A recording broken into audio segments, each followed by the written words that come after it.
संसारमा धेरै प्राचीन सहरहरू छन् जुन ढुङ्गा माथि बनेका छन्, तर पेट्रा भन्ने ढुङ्गा माथि होइन, ढुङ्गा भित्रै कुदिएको सहर हो।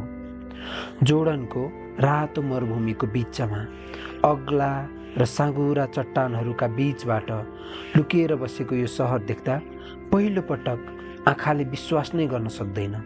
के यो साँच्चै मानव हातले बनाएको हो त? नमस्कार अनि स्वागत छ यहाँहरू सबैलाई मेरो अर्को नयाँ भिडियोमा। यहाँहरू हेर्दै हुनुहुन्छ द सन्देश न्यौपाने र आज मैले लिएर आएको छु पेट्रा। पेट्रा यस्तो सहर हो जुन ढुङ्गा माथि नभइकन ढुङ्गा भित्रै कुदिएको छ। यसको बारेमा विस्तृत रूपमा जानौँ है त। यो कथा सुरु हुन्छ करिब 2300 वर्ष अगाडि। नबाटियन भनिने एक अरबी जाति थिए जो मरुभूमिमा घुमन्ते जीवन बिताउँथे। उनीहरू व्यापारी थिए, चलाक थिए र मरुभूमिको एक बाटो उनीहरूलाई कण्ठै थियो। ऊँटमा सुगन्धित धूप, मसला, रेशम र सुन बोकेर अरब, ग्रिस र भारतका बीच व्यापार गर्ने यी मानिसहरूले एक दिन जोर्डनको बाढी मुसा भन्ने उपत्यकामा आफ्नो राजधानी बनाउने निर्णय गरे। त्यो ठाउँ रोज्नुको कारण थियो चारैतिर अग्ला र अभेद्य चट्टानहरू, एउटा मात्र साँघुरो प्रवेशद्वार र बीचमा पानीको मूल। शत्रुले आक्रमण गर्न नसकोस् भनेर प्रकृतिले नै किल्ला बनाइदिएको जस्तो थियो त्यो ठाउँ। त्यसपछि नबाटियनहरूले जे गरे त्यो मानव इतिहासमा अतुलनीय छ। उनीहरूले ती रातो र गुलाबी बलौटे ढुङ्गाका चट्टानहरूलाई बाहिरबाट होइन, भित्रबाट खोपेर सहर बनाए। मन्दिर, दरबार, समाधि, भोजनालय, बजार सबै ढुङ्गाकै छातीभित्र। माथिबाट तल खन्दै गए, बिस्तारै आकार दिँदै गए र एउटा अखण्ड चट्टानबाट एउटा पुरा सहर निकाले। यो सोच्दा नै अचम्म लाग्छ। हामी सामान्यतया सामग्री जोडेर घर बनाउँछौँ, तर उनीहरूले उल्टो गरे, सामग्री हटाएर घर बनाए। पेट्रामा पस्ने बाटो आफैमा एउटा अनुभव हो। सिक भनिने साँघुरो खोजबाट हिँड्नुपर्छ जुन करिब 1.2 किलोमिटर लामो छ। दुवैतिर अग्ला चट्टानहरू छन् जुन कतिपय ठाउँमा यति नजिक छन् कि आकाश एउटा धर्को मात्र देखिन्छ। त्यो साँघुरो बाटोबाट निस्किएपछि अचानक अगाडि देखिन्छ अल खज्नेह अर्थात् खजाना। 40 मिटर अग्लो रातो ढुङ्गामा कुदिएको, ग्रिक स्तम्भहरूले सजिएको यो इमारत देख्दा सास रोकिन्छ। यो पेट्राको सबैभन्दा प्रसिद्ध संरचना हो र यसको फोटो देख्दा मात्रै मन त्यहाँ उड्न थाल्छ। अल खज्नेहको नाम खजाना किन भयो भन्दा त्यहाँ एउटा रोचक लोककथा छ। स्थानीय बेदुइन मानिसहरू विश्वास गर्थे कि त्यो इमारतको माथिल्लो भागमा रहेको ठुङ्गाको ठुलो भाँडोभित्र फराउनको लुकाएको सुनको खजाना छ। त्यसैले उनीहरू त्यो भाँडोमा बन्दुक खान्थे, आशा थियो खजाना खसाल्न सकिएला। आज पनि त्यो भाँडोमा गोलीका निशानहरू देखिन सकिन्छ, तर साँचोमा त्यो भाँडो खोक्रो छ र भित्र कुनै खजाना छैन, वा सायद छ तर त्यो सुनको होइन।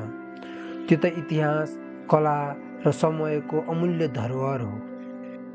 नबाटियनहरू केवल कलाकार मात्र थिएनन्, उनीहरू असाधारण इन्जिनियर पनि थिए।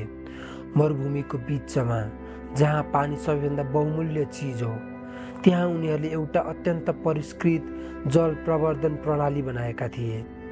चट्टानहरूमा नहरहरू कुदेर, माटोका पाइपहरू बिछ्याएर, वर्षाको पानी जम्मा गर्ने ठुलो ट्याङ्कीहरू बनाएर उनीहरूले मरुभूमिमा पनि हजारौँ मानिसलाई पानी पुर्याए। आजका इन्जिनियरहरू त्यो प्रणाली अध्ययन गर्दा छक्क पर्छन्। 2000 वर्ष अगाडि यति सोचनीय जल व्यवस्थापन कसरी सम्भव भयो? पेट्राको उचाइ र सम्पन्नता रोमन साम्राज्यको समयमा झन बढ्यो। रोमनहरूले सन् 106 मा नबाटियन राज्य आफ्नो साम्राज्यमा गावे, तर उनीहरूले पेट्रा ध्वस्त गरेनन्, बरु थप विकास गरे। रोमन शैलीका सडकहरू, स्तम्भहरू र बजारहरू थपिए। त्यो समयमा पेट्रामा करिब 30,000 मानिस बस्थे र यो पूर्व र पश्चिमका बीचको सबैभन्दा महत्त्वपूर्ण व्यापारिक केन्द्र थियो। तर त्यसपछि आयो पतन। सन् 363 एउटा भयङ्कर भूकम्पले पेट्राको धेरैजसो भाग ध्वस्त पार्यो। व्यापारका बाटोहरू बदलिए। समुद्री मार्गहरू विकास भएपछि मरुभूमिका बाटोहरूको महत्त्व घट्यो।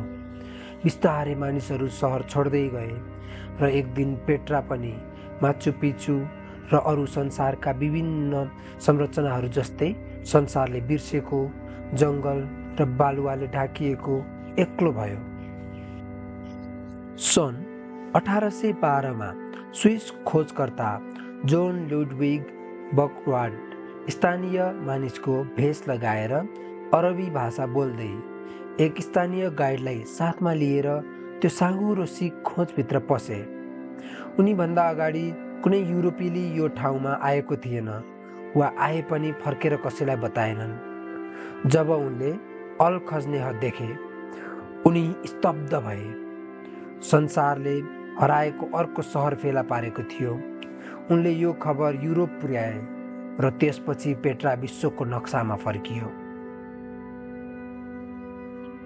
आज पेट्रा जोर्डनको सबैभन्दा ठुलो पर्यटकीय आकर्षण हो र देशको अर्थतन्त्रको मेरुदण्ड जस्तै हो।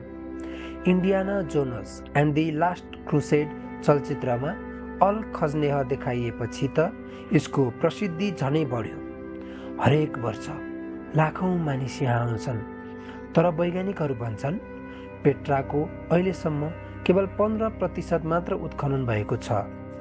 बाँकी 85% अझै ढुङ्गाको गर्भमा बालुवा मुनि अपत्यारिलो सहरहरू रहस्य बोकेर लुकेर सुतिरहेको छ।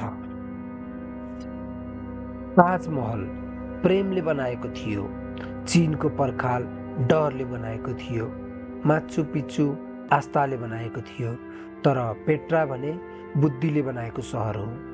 मरुभूमिको कठोर प्रकृतिसँग लड्नुको साटो नबाटियनहरूले प्रकृतिलाई नै आफ्नो सहयोगी बनाए। चट्टान नै घर बन्यो, बालुवा नै ढाल बन्यो र रातो ढुङ्गा नै क्यानभास बन्यो, जसमा उनीहरूले आफ्नो सभ्यताको सबैभन्दा सुन्दर चित्र कोरे। त्यो चिज आज पनि त्यही छ, रातो र गुलाबी रङमा, बादल र धुन्धको पर्दाभित्र संसारलाई बोलाइरहेको छ, आऊ मलाई हेर, म अझै छु, आऊ मलाई हेर, म अझै छु। भिडियो अन्तिमसम्म हेरेर साथ दिनुभएकोमा धन्यवाद। तपाईँहरूलाई भिडियो कस्तो लाग्यो त कमेन्ट गरेर भनिदिनुहोस्।